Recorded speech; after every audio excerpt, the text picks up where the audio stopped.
My name is Sarah, and these days, I work alongside my husband, John, at his family's small business. It's a modest company run by my father-in-law, Richard, with a tight-knit team of about 6 employees. Richard, a kind and steady presence, mostly steps back, trusting John and me to manage the day-to-day operations. John, who's set to take over as president one day, pours his heart into the business. He's constantly seeking new clients, exploring fresh projects, and finding ways to help the company thrive. When a big project comes along, everyone in the office rolls up their sleeves, and the atmosphere buzzes with energy, camaraderie, and a sense of purpose.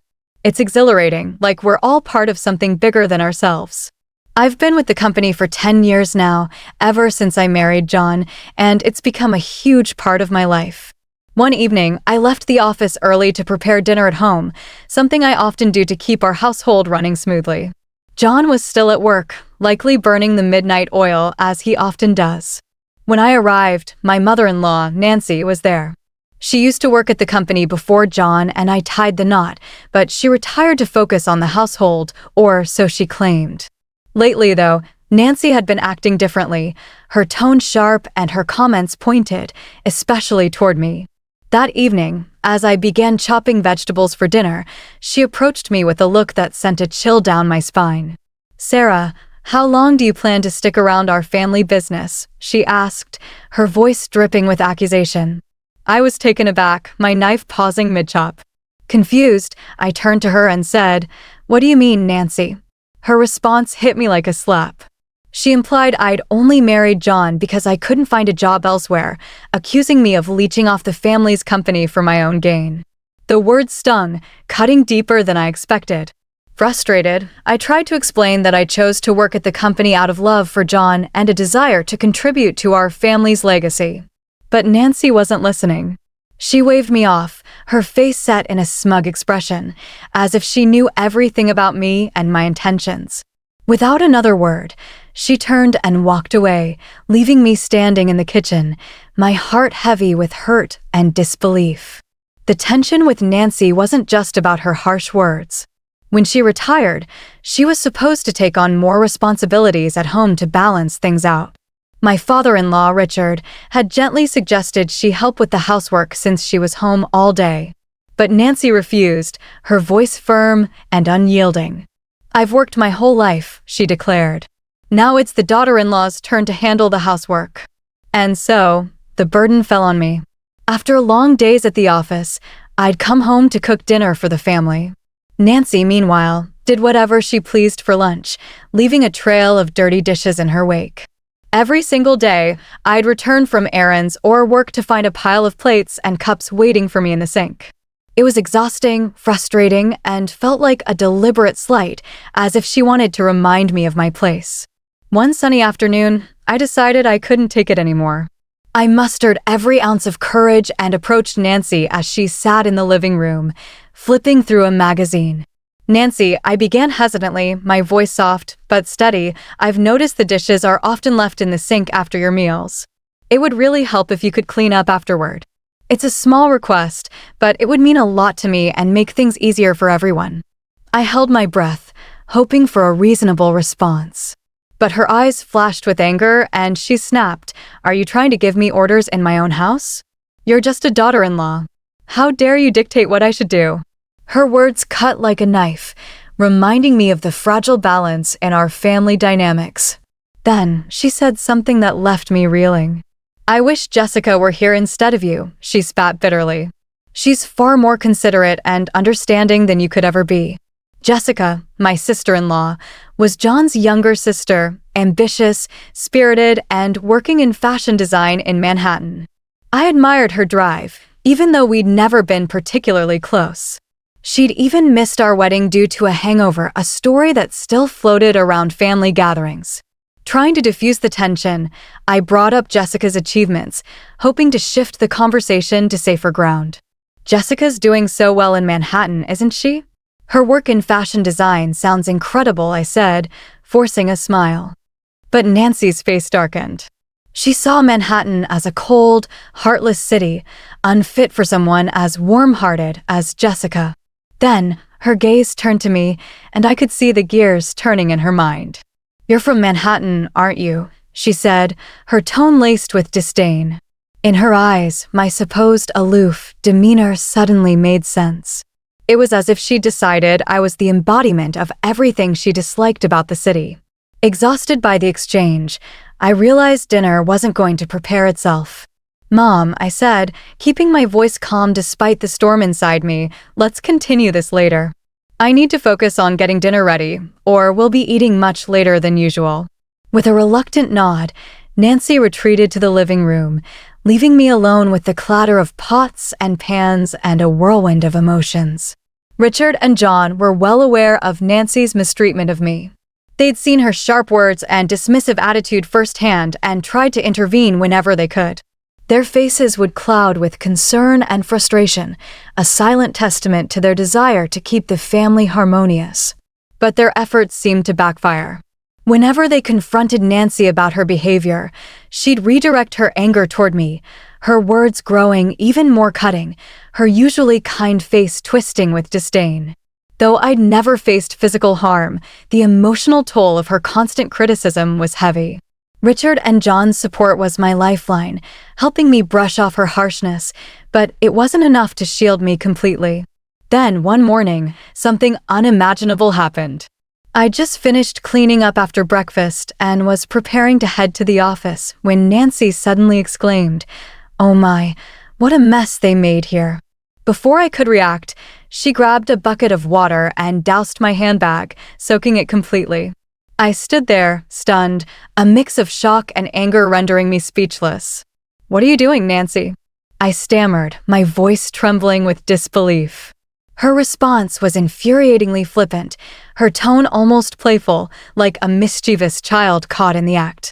"Oh, was that your stuff?" "I thought it was just a big piece of trash," she said casually, shrugging as if it were nothing. I couldn't believe her audacity. "Even if you thought it was trash, who pours water on it? What kind of mindset is that? And now the carpet's all wet. What about the vacuum cleaner?"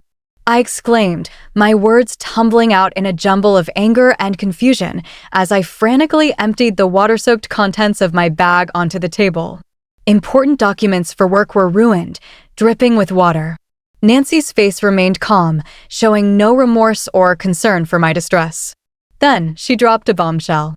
"You don't need to go to work anymore," she stated matter-of-factly, her voice cold and resolute. I froze, my heart pounding. "Excuse me," I said, my voice laden with confusion and surprise. Nancy's expression was unyielding, as if she'd made a decision that would change everything. "You've been clinging to this house for 10 years, but finally, I can get rid of you," she declared, her words piercing my heart like daggers. "My daughter, Jessica, is joining the company, so we need you to leave. Today's your last day." Her mocking laughter echoed in my ears, wounding me deeply. I'd dedicated a decade to the company, building respect, forging memories, and contributing to its growth. To hear her dismiss my efforts so callously, to suggest I was disposable in favor of her daughter, left me dumbfounded. It felt like my sacrifices meant nothing. "Are you sure about this?" I asked, my voice shaking with disbelief. Wasn't Jessica working in a clothing store in Manhattan? My job wasn't just a paycheck, it was my avenue for self-fulfillment, a place where I'd poured my heart and soul. Nancy's response was unwavering. "Jessica's tired of city life. She's done dealing with the cold people of Manhattan." I told her there's a job waiting for her here, and she agreed to return immediately. "Now that she's coming back, she wants you out of this house." Her words were hard to believe. She was ready to upend my life with a single decision, completely disregarding my place in the family. Then she handed me an envelope. "I've written your resignation letter," she said, her voice devoid of emotion. In that moment, my heart shattered. Everything I'd built over the years was reduced to nothing, treated like a mere piece of paper. Her actions severed our family bond irreparably. I left the house in a daze, the 3-minute walk to the company feeling heavier with each step. My mind was a whirlwind of apprehension and anticipation as I moved under the cool morning sky. When I reached the office, I found Richard and John and poured out everything Nancy had said. Their faces were a mix of shock and thinly veiled anger, but they remained composed. After a long pause, Richard spoke, his voice gentle but firm. "Maybe, just maybe, it's time for you to resign, Sarah. Not because you've done anything wrong, but to show her the reality of the situation." John nodded in agreement, his eyes filled with concern. "Why don't you spread your wings for a change?" he suggested softly. Their words sent my heart into turmoil. I'd worked tirelessly for the family business, barely taking time off except for brief rests during Thanksgiving and the holiday season. The idea of leaving was daunting, but their encouragement sparked something in me. I decided to take a short trip, a chance to clear my head and reflect. As I packed, I found myself pondering my life, my choices, and what lay ahead. Meanwhile, Jessica, who was supposed to replace me at the company, didn't show up until 1 p.m. on her first day. Her irresponsible attitude left John and Richard, who'd been holding down the fort in my absence, in a state of dismay. Jessica seemed utterly disinterested in learning the job, brushing off their attempts to explain her responsibilities. When I heard about this, a twinge of anxiety about the company's future gnawed at me, even as I looked forward to my trip. I set off without encountering Nancy, relishing the views from the train window as I headed to my destination. The journey gave me time to reflect on my past, my present, and what was yet to come. I savored local seafood delicacies, letting the flavors ground me as I contemplated my family, our business, and my place in it all. But on the fourth day, my tranquility was shattered by a tearful phone call from Jessica. "What's going on?" she sobbed. "Mom said it was an easy job, just sitting in a chair, but John and Dad are acting like I can't do anything right." Her words, likely influenced by Nancy, pierced through my calm. I took a deep breath, trying to stay composed. "So, Jessica, how proficient are you with computers?" I asked hesitantly. Her response was telling. She admitted her skills were limited to watching videos and playing games online, hardly suitable for a professional setting. I pressed further, asking about her experience with tasks like managing sales data in Excel or recording customer information in Word. She seemed puzzled, her lack of familiarity with these tools evident. When I asked about image editing, video editing, or audio editing software, her bewildered response confirmed she had little to no experience. However, when I asked about handling calculations for sales or filling out documents, she confidently claimed she could manage. But when I tested her further, asking, "Can you calculate tax correctly?" her confidence faltered, her response uncertain. This conversation shed light on Jessica's capabilities, or lack thereof. It was clear she'd need significant training to fill my role. Her discomfort, particularly with calculations, likely explained why John and Richard were frustrated with her performance. Feeling a mix of vindication and resolve, I decided it was time to set the record straight. "Since you're taking over my job, Jessica, I expect you to handle the accounting tasks efficiently," I said firmly.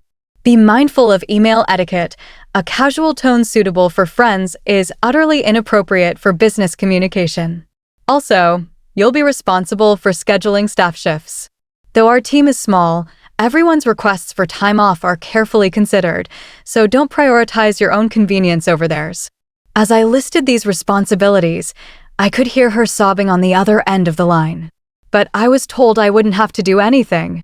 Why are there so many tasks?" "I didn't come back home for this," she exclaimed, abruptly ending the call. For the next 3 days, I explored Manhattan, where Jessica had fled from. My experience there taught me that not everyone in the city was cold-hearted, as Nancy had claimed. In fact, I found warmth and kindness in unexpected places, a stark contrast to the hostility I'd faced from Nancy and Jessica, who'd conspired to push me out. A week after leaving my job, I returned to my in-laws' house, bracing myself for what awaited. As I stepped inside, Nancy confronted me, her face flushed with fury. "You! How dare you make my daughter cry? You won't get away with this," she shouted, her eyes brimming with anger and misunderstanding. She made a move to grab me, but John and Richard quickly stepped in, trying to calm her down. Her anger, though, showed no signs of subsiding. John sighed deeply, his voice steady but heavy with exhaustion. Jessica's crying because she was scolded for trying to boss around her employees despite being unable to do anything right, he explained. It's not Sarah's fault. Besides, Sarah hasn't been here for a week, so there's no way she could have upset Jessica. Mother, you really need to stop these baseless accusations. His words were calm but carried weight, an attempt to clear the air. But Nancy wasn't having it. It's because of her, she retorted, pointing at me. This woman is the reason for Jessica's suffering. Her accusations were emotional, lacking any foundation in truth. Where's Jessica, by the way? I asked, glancing around the living room. She was nowhere to be seen, adding another layer of mystery to the situation. Jessica's locked herself in her room, John explained. She's been crying and saying she doesn't want to go to work anymore. It was clear Jessica was overwhelmed, unable to handle the responsibilities she'd been so eager to take on. Nancy's accusations grew wilder. You've been poisoning John and Richard against me, haven't you? If not, they wouldn't say the company ran better with you than with the incompetent Jessica. Her words were filled with years of misconceptions, leaving me utterly perplexed. She'd always viewed me as an adversary, her prejudices clouding her judgment. John let out another heavy sigh, his face etched with weariness. Mom, I know it might sound odd coming from me, but Sarah is truly exceptional at her work, he said, his voice filled with pride. She has a certification in bookkeeping, and her secretarial skills are top-notch. She's studied Spanish and even has experience studying abroad. When it comes to handling multiple languages at our company, Sarah's the one who manages everything. Nancy's jaw dropped, her surprise evident. She'd assumed I'd join the company without qualifications, unaware of my contributions and achievements. I couldn't help but share a bit of my story. Back in college, I was so focused on earning certifications that I immersed myself in my studies, I said, my voice soft but steady. I barely had time for clubs or a social life. That's when I met John, who was visiting my company for business. It was a chance encounter that changed my life. Realizing Nancy didn't want to hear about our love story, I steered the conversation back to the point. In a nutshell, I handled a wide array of responsibilities at the company, from accounting tasks to schedule coordination, liaising with other companies, and managing employee shifts. Thanks to my work, the environment became more efficient and comfortable compared to when you were there, Mom, I added, glancing at Nancy. Her mouth hung open in amazement. Just then, Richard spoke up, his words catching me off guard. We're going to shut down the company soon, he said calmly. Jessica made a big blunder. Despite being asked to prepare documents, she decided to handle phone calls because it seemed more fun. While John and I were away, she was rude to the person in charge from Company A. I got a call to confirm it. I was so shocked I instinctively covered my mouth. I can't believe Jessica would do something like that, I murmured, disbelief washing over me. The thought that her actions could jeopardize the company filled me with dread. But the story took an unexpected turn. When I explained the situation, they suggested it might be time to end the family business, Richard continued. We'd mentioned the possibility of being absorbed by another company before, right? The president of Company A stepped forward, saying he was interested if you and John were involved. This was a development I hadn't anticipated, but had long hoped for. A family-run business has its limitations, and securing stable clients was always a challenge. Being absorbed by a larger company could mean a steady customer base and a brighter future. For me, John, and Richard, this news brought a glimmer of hope. But Nancy had other ideas. That's not acceptable, she exclaimed passionately. John must become the president. This company is ours, isn't it? You're telling me he's not going to be the president anymore? Absolutely not. Her outburst revealed her true concern, not the company's future, but the status of being part of a president's family. The commotion drew Jessica downstairs, curious about the chaos. In response, Richard spoke with a calm but final tone. I'm divorcing you, Nancy. You haven't changed your attitude toward Sarah. You neglect household chores, and you spend your days out with young men instead of being home. I have no intention of supporting such a wife any longer.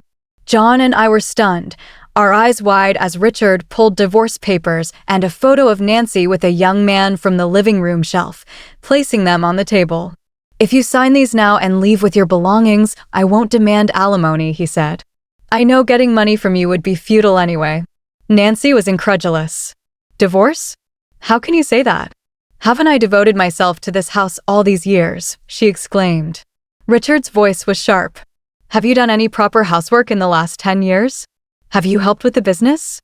Does spending someone else's money on young men count as devotion? It was the first time we'd seen Richard, usually so mild-mannered, this angry. Turning to Jessica, who was trembling from the shock, Richard continued, Jessica, you're part of this too. You came back because you couldn't make it in Manhattan, and now you can't handle this job but still act high and mighty. You've stopped working entirely. It's time for you to leave this house. Jessica's resistance was immediate. Wait a minute, Dad. Mom might be a lost cause, but I'm your precious daughter, right? Her words revealed a betrayal of her mother, deepening the family conflict. Nancy was astounded. Jessica, are you betraying me now? She cried. As the two began to argue, Richard silenced them with a shout. If I just kick you out, it'll cause trouble for everyone. I've asked an acquaintance to take you in. They'll be here soon to pick you up. Get your minimum belongings ready. Left with no choice, Nancy and Jessica began packing. An acquaintance of Richard's, who ran a factory with dormitories, arrived to take them away. It seemed they'd be working there, far from the life they'd known. John, Richard, and I discussed the company's absorption with the employees, preparing for the busy days ahead. Amidst all this, I discovered I was pregnant. When I shared the news with the president of Company A, he was delighted and promised to send someone to replace me during my maternity leave, which was a huge relief. John and Richard are now working harder than ever, not just for the company's future, but for the sake of our upcoming child. As I look forward to this new chapter, I feel a sense of hope and renewal, knowing that despite the challenges, our family is moving toward a brighter, more stable future. Please feel free to comment below if you liked this. Remember to like and subscribers for more.